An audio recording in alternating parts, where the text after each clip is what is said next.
So I'm at the hospital. Today's the big day.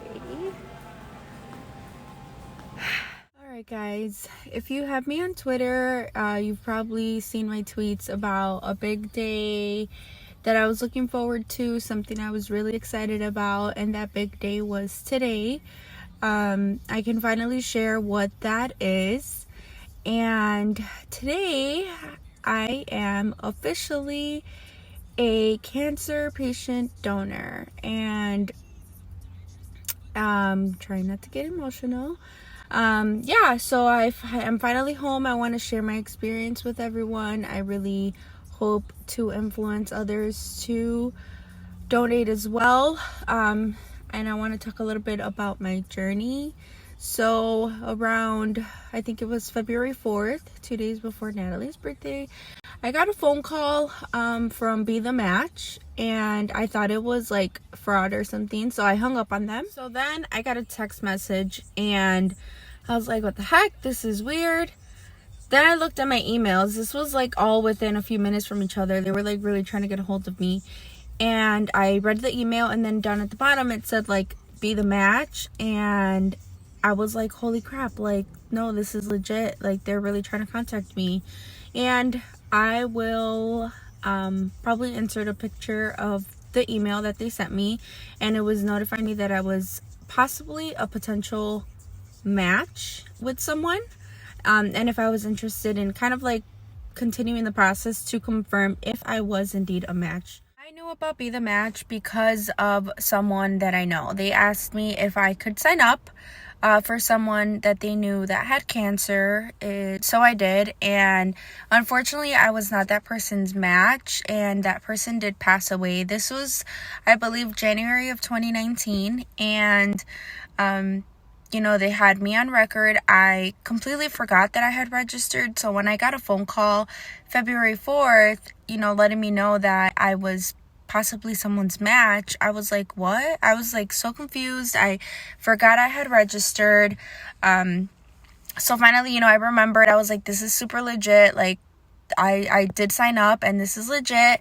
I was asked if I wanted to continue with the process to see if I was really this person's match. So I said yes. I definitely thought about it. I spoke to my family, the people close to me, because I was overwhelmed. I was surprised. Like, this is not something common you hear every day. Like, you're someone's potential match, like, to save their life. Like, you just don't wake up and hear that every day. So I didn't know how to feel, really. But something in me was telling me that, if I was being told that I was someone's match, that this is what I needed to do. Like, I needed to do this. I genuinely felt that in my heart, but I was nervous. I was overwhelmed.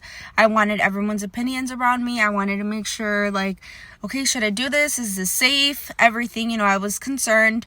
So I started speaking to everyone around me. My mom was pretty concerned about my health. She didn't want it to affect me in any possible way. And, mostly everyone did support the idea of it. So I decided that I did want to go ahead and proceed to confirm if I was really this person's match. So I said yes. They sent me a swab kit again for further testing, I guess. And they later confirmed I was 100% the most perfect match for this person. I was in shock. I felt, if this is meant to be, it will be. If not, hey, maybe I'm not their match. It was kind of like that. But I was their match. I was this person's match. Like, that's still so crazy to me. So it involved, a lot of my time. Everything is paid for, covered, reimbursed for mileage, anything that costs me, parking, valet parking, anything has been reimbursed. So the first test was just a vein assessment, checking to see my veins, if they were good, if they were healthy, etc. And lab work, a physical, I guess you could say. And that was it. Then after that, I did have to go to, oh my god, I'm blinking out. Oh, I had to get injections for 5 days. I started Saturday, March 20th. up until today, so one every single day. This injection was to help produce more of the bone marrow cells that I have that they needed, and to push them out of my bones into my bloodstream, because the procedure is done through the blood. They obviously needed that.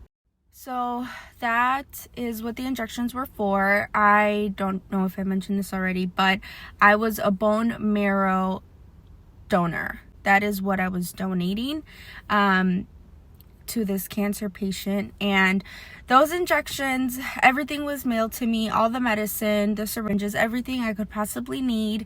The injections did have some side effects. They made my head hurt a little. They made me feel soreness all over my body. Nothing was ever severe. I felt very, very, very tired. I still do. I look miserable. I look so tired, which is all completely normal. It's expected to feel those things. I didn't really feel major side effects like other people can. So I was really lucky. And today, on donation day, this was all done at Loyola Hospital, and I had to be at Loyola Hospital today at 7 in the morning. When I got there, I got my last injection, because it's 5 injections, and they did an IV on this hand, and then they put a metal needle on my other arm. This one was a completely still arm.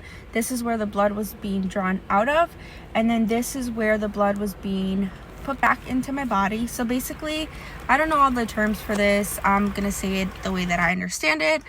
Basically, it's processed through a machine where it filters out the cells and the plasma that the patient needs, and the rest of my blood is put back into me because I'm not donating blood.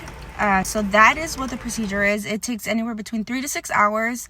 Mine took about 3 hours. I had amazing blood flow, so I was very lucky. When the blood is being taken out and obviously put back in, nothing hurts. The only thing that hurts is when they're poking you. You're literally just hanging out in a hospital room, and you can eat, you could be on your phone, whatever. It's very smooth. I didn't feel anything the moment everything was completed. I felt fine, completely fine. I feel normal. I do feel a little tired. My body's been put through a lot the last 5 days in a way, so I do feel like I need to rest, but I feel good. My sisters asked, would I do this again? 100% I would do this again. It's to potentially save someone's life, and I'm getting emotional. So it's honestly, I feel gifted. I feel that I was chosen to do this, and hopefully the person that I am donating to, I hope that this person has another chance at life. God forbid they don't. I did my part. I did what I could, and I just pray that they do make it, and I pray that I can make a difference to this person. So I want to use this experience to really help others sign up. And honestly, it could go years and years and years without ever being called, or you can get that call one day and you can potentially save someone's life. I think this was something that I never in my life imagined. I never thought I would do. I never crossed my mind. Now that I did it, I'm so proud that I did it. I'm so happy that I was chosen to do this and that I went through with it. Not once did I ever consider dropping out of it.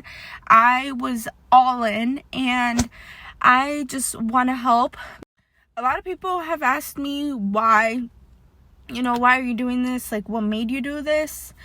And honestly, it's simple. Like, I would never want that to be someone important in my life, and that their life depended on another person, on a complete stranger, to save theirs. And for me to be that stranger, for me to be that person that was chosen you know, I was a match that's not common. That does not happen all the time.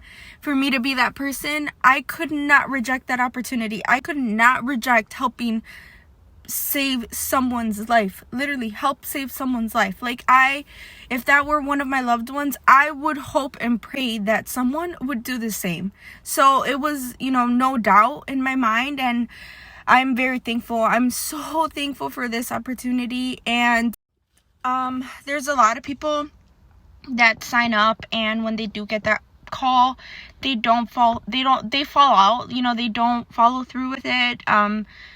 I get it. It can get overwhelming. It can get pretty scary. You don't know what to expect. It's a lot, you know? And I just want to use my experience to be able to say it's okay. Like, it is worth it 1,000%. Like, I really encourage people to sign up, and I'm gonna make sure to have like the link wherever I share this video, and anyone can reach out to me and ask me any questions at all. I want to help make a difference with this.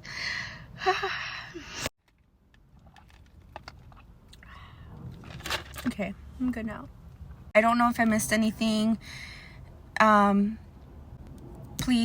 Please reach out to me, and I will help you guys sign up. I will answer any questions.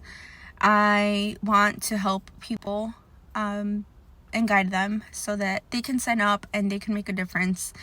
And one thing I forgot to mention, there's only like a 30% chance that someone in your family can possibly be your match, which is so low. So that means there's a higher chance of a stranger being your match, which is insane. Someone's life could depend on a stranger. Like, that's scary. That's so scary, because why would a stranger want to do this?